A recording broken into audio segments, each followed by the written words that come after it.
Yordania dan Uni Emirat Arab menjatuhkan 25 ton bantuan kemanusiaan ke Gaza dari udara. Bantuan ini datang di tengah pembatasan ketat yang dilakukan Israel yang memicu bencana kelaparan.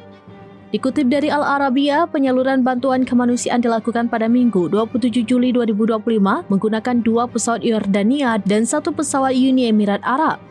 Satu persatu paket dijatuhkan dengan parasut, sementara warga di bawahnya antusias menunggu. Dengan wajah gembira, mereka membawa pulang tepung serta bahan makanan lainnya.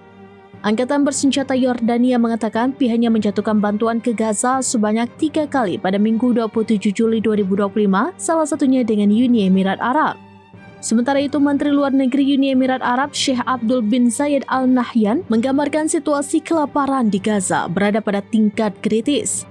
Pihaknya berkomitmen untuk melanjutkan pengiriman bantuan kemanusiaan baik lewat udara, darat maupun laut. Sebelumnya pada Sabtu 26 Juli 2025, Israel mengklaim telah memulai pengiriman bantuan ke Gaza dari udara. Video yang dirilis militer menunjukkan pesawat menjatuhkan paket-paket bantuan. Israel mengatakan langkah ini diambil untuk meredakan krisis kemanusiaan di Gaza.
Download Tribun X sekarang, menghadirkan lokal menjadi Indonesia.